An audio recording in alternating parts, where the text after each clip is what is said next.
మీనరాశి మీనరాశి వారికి ఒక పరాభవ నవ సంవత్సర రాశి ఫలితాలను మనం గమనించుకుంటే కనుక ఆదాయం 14, వ్యయం 11, రాజపూజ్యం 7, అవమానం 2.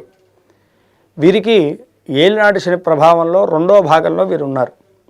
అయితే గత సంవత్సరం చూసుకుంటే కనుక చాలా ఇబ్బందులు పడ్డారు ఈ యొక్క మీనరాశి వారు.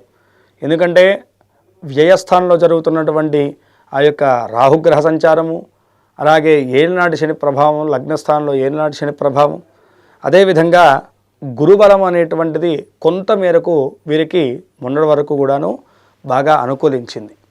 అయితే ఈ సంవత్సరం ఎలా ఉండబోతుంది అంటే కనుకను ముందుగా వృత్తి, ఉద్యోగ, వ్యాపార వ్యవస్థల గురించి మనం మాట్లాడుకోవాలి.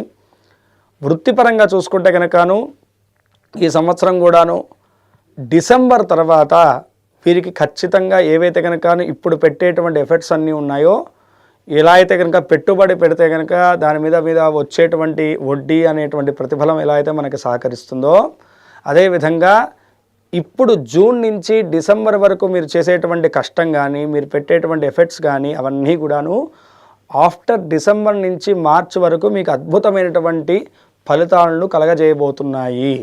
ఎందుకంటే కనుక వ్యయస్థానంలో సంచరిస్తున్నటువంటి రాహు వల్ల ఇన్ని రోజులు కూడా ఆపర్చునిటీస్ మీ చేతి వరకు రావడం, దాన్ని ఏదో రకంగా మీరు కష్టపడి సంపాదించుకుని సద్వినియోగపరుచుకుందాం అనుకుంటే కనుక చేయి జారిపోవడం అనేటువంటిది కలుగుతుంది.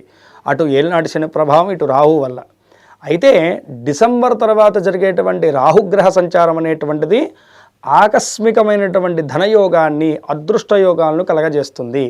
అయితే ఆ ఆపర్చునిటీస్ అన్నీ కూడాను మీకు అప్పుడు యోగించాలంటే కనుక ఇప్పుడు జూన్ నుంచి డిసెంబర్ వరకు మీరు పెట్టేటువంటి ఎఫెక్ట్స్, మీరు పెట్టేటువంటి కెరీర్ వైజ్గా మీరు తీసుకునేటువంటి నిర్ణయాలను బట్టే ఉంటుందని చెప్పేసి మీరు బాగా గుర్తుంచుకోండి. ఎందుకంటే కనుక రేపు జూన్ తర్వాత గురుగ్రహం అనేటువంటిది పంచమ స్థానంలోకి మారుతుంది. పంచమ స్థాన గురువు అనేటువంటిది చాలా అద్భుతమైనటువంటి యోగకారకమైనటువంటి స్థానం. దానికి తోడు గురువు సంపూర్ణమైనటువంటి ఉచ్చస్థానంలో ఉండబోతున్నారు.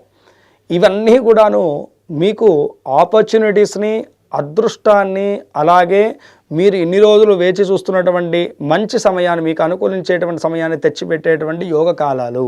కాబట్టి వీటిని సద్వినియోగపరచుకుంటే కనుక ఆఫ్టర్ డిసెంబర్ తర్వాత మీరు కెరీర్ వైజ్గా మళ్ళీ మీరు నిలదొక్కుకోగలుగుతారు. మీరు ముందు ఎలా అయితే కనుక స్టేబుల్గా స్ట్రాంగ్గా ఉన్నారో అదేవిధంగా మీ జీవితాన్ని మళ్ళీ మీరు నిలదొక్కుకోగలుగుతారు. ఈ విషయాన్ని బాగా గుర్తుంచుకోవాలి. వృత్తిపరంగా వ్యాపారస్తులకు కూడా ఇది అద్భుతమైనటువంటి కాలం. ఎవరైతే కనుక పార్ట్నర్షిప్ వ్యాపారంలో ఉన్నటువంటి వాళ్ళు ఉన్నారో, నష్టపోయినటువంటి వారు ఉన్నారో, అలాగే విదేశీ